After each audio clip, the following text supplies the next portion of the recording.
All right, you fellow DIYers, what are we doing today? We are checking out outlets. And the first thing that I want to point out is, how do you know if an outlet's bad? One way is to check with a plug-in. Now, all three devices I'm going to show you today I picked up at a local store. Actually, it's Menards. All three of these total were under $20. So this one is for checking outlets for faults. Two oranges light up, no faults. Correct. But there is an issue with this outlet, and it is especially the top one. What happens is, over time, as these wear out, and there isn't much friction left on the top prongs. Actually, it's quite loose. Bottom one ain't as bad. So that's why we're replacing that today. But for you DIYers, what you need to be able to do is check voltage. There's 120 volts. 120 volts. So here's a very important part when it comes to switch tone outlets. You got to make sure you have the correct breaker turned off. So we're looking at that one right there. 2 beds, 2 baths. Shut that breaker off. Boom. All right, welcome back. So now let's double check, make sure the power is off.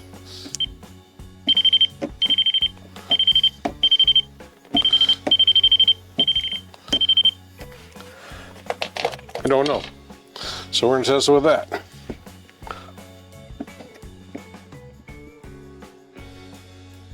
Gotta block it from light. So this one does not light up. Let's check this one. Nobody can see it, but those two did not light up. Those two did not light up. So 2 out of 3. Let's go ahead and get the cover off. Now, like with this outlet, this home is 24, 25 years old, and I know they've been replacing switches and outlets over the last 2 years just to get ahead of any problems. But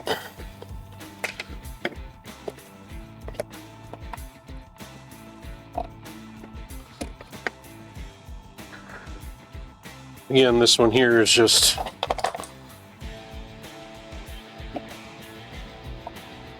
so now I can put it right up against the contacts.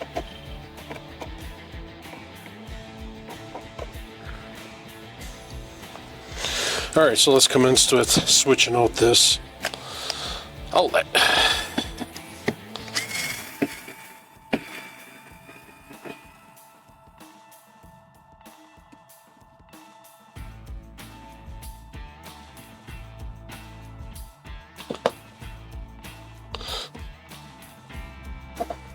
And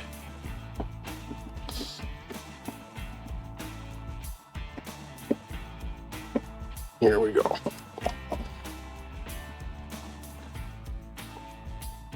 Now, first and foremost, it's all about safety. Checking that you have the power turned off at the source. Double checking that that nothing lights up here.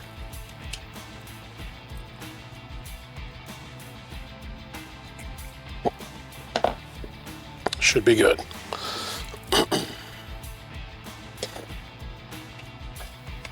Now, is this a DIY project that you can do? Definitely.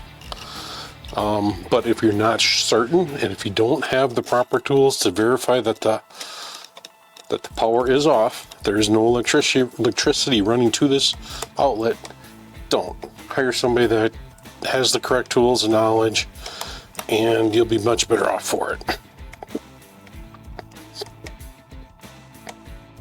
Because electricity is definitely not something to play with.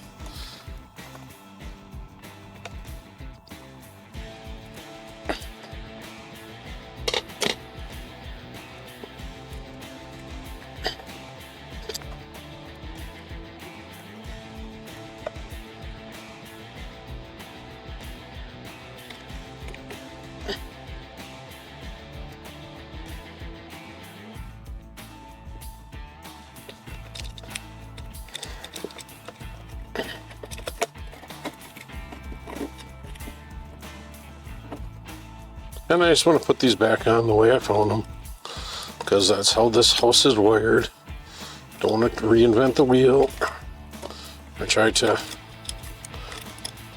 do something different than what's already been established. Top, bottom, top, bottom. Okay. Here's our new outlet.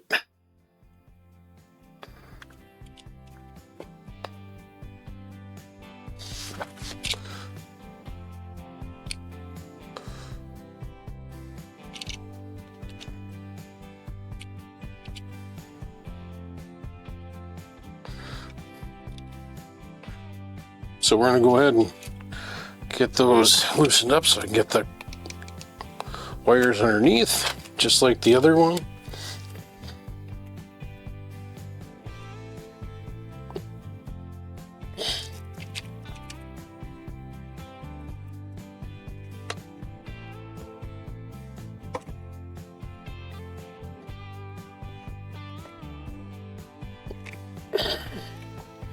There's one underneath. And you always want the open end of the wire loop to be pointing in the same direction that you're going to be turning the screw. So in this case, I'm turning it this way, so I want the loop to go up and over.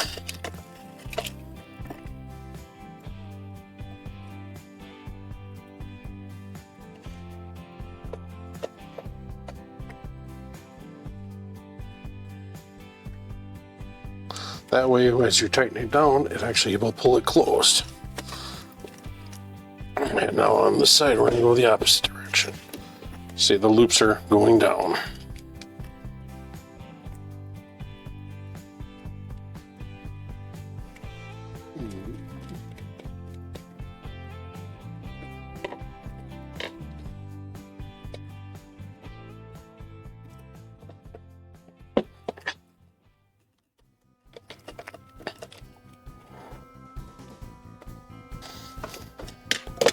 Last but not least, earth.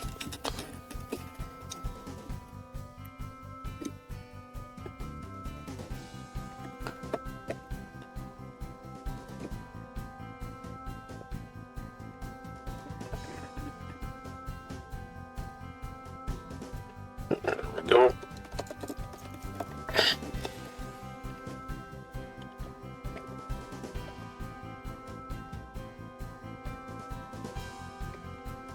There. Now, bunch these up, fold them up.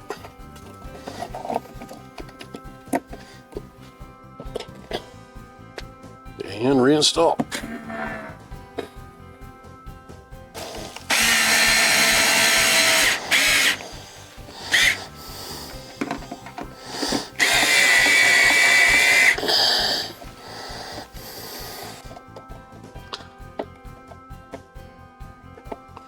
And there you go, new outlet and faceplate. So the faceplate I think was $1. The outlet was maybe $2 or $3. So for $4 or $5, one, you're making sure your home is safe, and anybody using electricity is also safe, because now you have better contacts, better tension, so cords aren't falling in and out. And the biggest thing keeping the outlet in good working order is not to jerk cords out an angle. All right, the next one.